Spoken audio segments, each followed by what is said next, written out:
At 27, I thought fitness was simple. Eat less, move more, and if I wasn't shrinking fast enough, it was my fault. Now I'm 37, a mom, and licensed therapist for over 10 years and 40 pounds lighter. And I know that my mindset was completely wrong. So for my 37th birthday today, I'm sharing 37 lessons that would have saved me years of yo-yo dieting and starting at Monday cycles, especially in a real mom body with a real life. And I promise you, these aren't like drink more water tips or cut out carbs.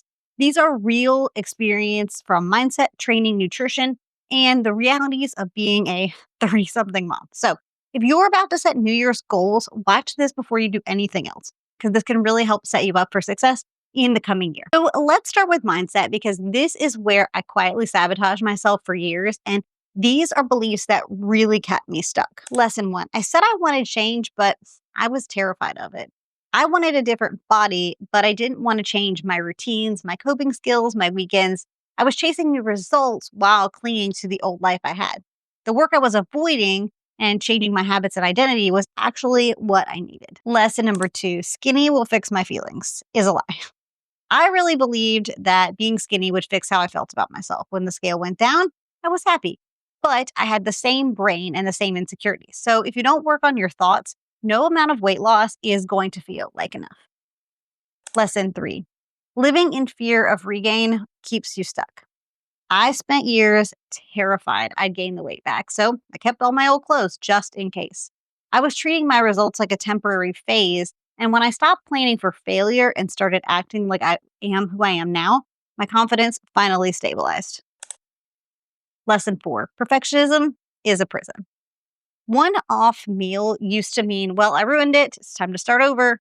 But perfection kept me stuck and in an all or nothing loop where I never stayed consistent long enough to see any progress. Lesson 5, you don't need motivation, you need a system. I waited until I felt motivated, which, spoiler alert, is very fleeting and doesn't show up reliably. But what worked was building a simple system with specific days, specific times, specific meals.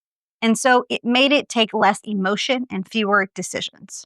Lesson 6, comparison is the thief of progress. I was constantly comparing my day 1 to someone else's day 1000, and it made me feel behind all the time, even as I was getting started. The only person you need to be beating is last month's version of yourself, and Caroline taught me that. Lesson 7, how you talk about your body matters more than your genetics. And I know that might be an unpopular opinion, but I spent years saying things about my body and saying like, well, this is just how my body is. But once I started talking to my body in a kind way and showing myself respect instead of criticism, I treated it better and my actions finally matched the goals that I had. Lesson 8, you can't out-exercise a bad relationship with food. And I'm sure you hear this a lot, but I thought I could train harder and I never looked at why I was overeating or why I was using food and alcohol to cope. Your relationship with food is actually a mindset issue as much as it is a nutrition one. And it will follow you into every single diet until you address it. Lesson 9, tiny boring shifts beat dramatic overhauls. I used to blow up my whole life on Monday, a new diet, a new workout, new bedtime, but by Wednesday, I was done. And once I switched to tiny shifts, I could really actually repeat. That's when the long-term change happened. Now, training. These aren't things I read in a magazine. These are things that I wasted a lot of time on, and they helped me to stay in my comfort zone, which turned out to be a huge problem. Lesson 10, the work I avoided in the gym was the work that I needed the most. And at 27, I did a lot of Blogilates, which is not a diss on Blogilates. I respect the empire she has built, but I was only picking fun workouts. If it looked hard, I scrolled past it. I told myself that I wanted to enjoy movement, but really I was just scared to push myself. The workout I was avoiding were actually the ones that were going to change my body and were the ones that finally did. Lesson 11, being afraid of weights was really just me being afraid to be a beginner and fail. I was scared of the weight room. I didn't know what I was doing, and I didn't want to look stupid and surely did not want to be bulky. So I hid in the back of classes and just took other classes for the fear of being seen as a beginner. And that kept me from using the tools that I need that finally changed my shape and my strength. Lesson 12, Zumba twice a week can't fix you if you ignore the rest of your week. So my brilliant plan for a while was to do Zumba twice a week and then ignore all my nutrition because I didn't have time. I'd crush my workout class and I'd feel proud of it, but then I'd hit the drive-thru and tell myself I was balanced. Those classes weren't the problem, though. My avoidance outside the gym with my nutrition was. Lesson 13. Progressive overload is not negotiable. I did the same weights, the same reps, and the same workouts for months and months and wondered why my body wasn't changing. But your body only adapts when you gently, but consistently ask it to do more. Lesson 14. More workouts doesn't automatically mean better results. I thought that if 3 workouts a week were good, 6 must be even better, and more time equals better. But all I did was burn myself out. A few intentional, repeatable workouts will beat any sort of packed week of random exhausting ones every single time. Lesson 15. Recovery is where the magic happens. Hear me out on this one. I used to feel bad for taking rest days. It was like I would just skip them because I felt bad. I wasn't being productive. But that's actually when your muscles rebuild and your nervous system calms down. Skipping rest days is like planting seeds and then never watering them. Lesson 16. Consistency beats intensity. Now, this one is a little tricky because that one insane hard workout you did once a month, it really doesn't matter as much as the nothing special workouts that you do week after week. Your body changes from what you do often, not what you do once in a blue moon. But you do have to push yourself during those workouts. Lesson 17. You don't need fancy gym to build a strong body.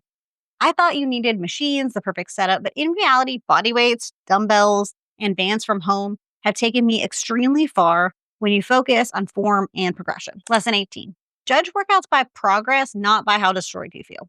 For a long time, I thought a workout only counted if I was drenched in sweat, had a super high strain score, wrong wrist, and like I was sweating and on the floor. But now I judge my workouts by, am I getting stronger? Am I moving better? And am I recovering well? Because that's what actually moves the needle. Nutrition. So nutrition was where I felt the most overwhelmed at the very beginning and where I kept telling myself stories that let me avoid doing the real work. Lesson 19. Calling nutrition too complicated was my escape hatch. I told myself that if I can't do it perfectly, then why bother? And so when I cut calories, I was always starving because I didn't know how to build full meals. It wasn't a discipline issue. It was a skill and education issue. Lesson 20. Only thinking in calories kept me hungry. I didn't understand anything about protein. I thought in terms of calories. If it was low calorie, then I thought it was a win, even if I was ravenous an hour later, which I usually was. That is how I stayed stuck in an eat, white knuckle, binge cycle. Lesson 21. Food is fuel, not just numbers. I didn't know what carbs, fats, protein actually did inside of my body. Everything was just good or bad. But once I understood how to fuel my body, food stopped feeling like the enemy and it started feeling like a support. In my counseling work and in my own weight loss, I see the same thing all the time. When women finally have an understanding of what's going on inside of them, they're much better able to handle it and their anxiety drops. Lesson 22. You can't out-restrict your way to a happy life. I tried the super low calorie thing. I was miserable, obsessed with food, and constantly thinking about my next meal. Hello, food noise. A moderate deficit you can live in will always beat a crash diet you'll quit in 2 weeks. Lesson 23. Protein changed everything for my hunger. Once I started building meals around protein, my hunger and my food noise calmed down significantly. I didn't need more willpower. I needed more protein and healthy fats and carbs. Lesson 24. Carbs are not your enemy. I demonized carbs for many years and wondered why I was exhausted and cranky. Carbs are fuel for your workouts and for your brain. The problem isn't the carbs. The problem is the all or nothing thinking around them. And you can absolutely use carbs smartly. Lesson 25. Healthy fats help you to feel satisfied. I lived in low-fat diet culture land. Hello, 2000s. And when I brought things like olive oil and nuts and avocados back into my meals, they became more satisfying and I stopped picking at food all day long. I still don't eat them a ton because they are higher calorie, but definitely adding them back in helped a lot. Lesson 27. Wanting treats doesn't make you weak. Food is joy, it's culture, it's connection. And when I stopped labeling myself as bad for wanting a treat or a dessert and learning to fit treats into my week, it made me much more consistent than trying to cut them out completely or if I was making like healthier swaps to fill in the gaps. Sometimes you just need to eat the Reese's. Now, section 4 is all about my mom realities. By my 30s and especially postpartum, I realized that the advice that I was trying to follow in my 20s did not survive real life with a kid and a job and endless responsibilities. So lesson 28, postpartum stress exposed every weak spot in my plan. Postpartum kicked my butt. I've told the story before, so I'll link it in a card if you want to see it. But I was completely overwhelmed, sleep deprived, and my old rigid rules just fell apart instantly.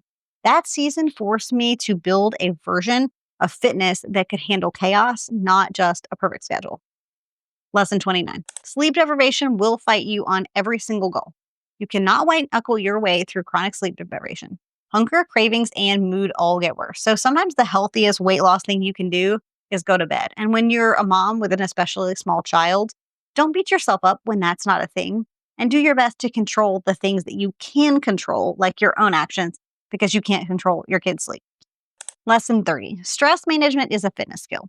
I used to pretend that stress was completely separate from weight loss, but your body doesn't see it that way. High stress, high cortisol, and constant go mode, your body isn't going to feel safe or feel comfortable letting go of weight. So walking, journaling, and boundaries, that's all fitness work too. Lesson 31. You can't do everything perfectly all at once. I just made a post about this, but I try to be the perfect mom, perfect partner, perfect employee, and perfect with my fitness. And something always broke. When I accepted that some seasons are just good enough instead of perfect, I was actually able to move forward and not stay stuck. Lesson 32. Your 30s body is different, not broken. My metabolism, my hormones, and my recovery are not the same as they were at 25, but that's not a bad thing. So instead of resenting that, I adjusted and I have different expectations for myself. Different doesn't mean doomed. Lesson 33. Mom guilt will try to talk you out of taking care of yourself. I felt guilty for taking an hour to work out, but my son gets a better version of me when I am strong, regulated, and not running on fumes. So taking care of myself is actually part of taking care of him and the rest of my family. Lesson 34. You don't need hours, you need intention. And as a mom, I don't have 2 hours to live in the gym every single day. But I have found that 30 to 45 minutes of focused minutes several times per week, for me it's 5, but whatever works for you, where I'm not scrolling, I'm not wandering, I'm just following a plan, that's realistic, it's also effective. Lesson 35. Your why has got to go deeper than looking hot, and look, I get it. Because at 27, my why was basically like, look hot in photos, which wasn't really working for me. But that disappears the second you're exhausted, stressed, or in postpartum. So now my why is energy, it's strength, it's longevity, and being a mom who can play it with her kid. That pulls me forward when motivation is completely gone, which quite frankly is pretty often.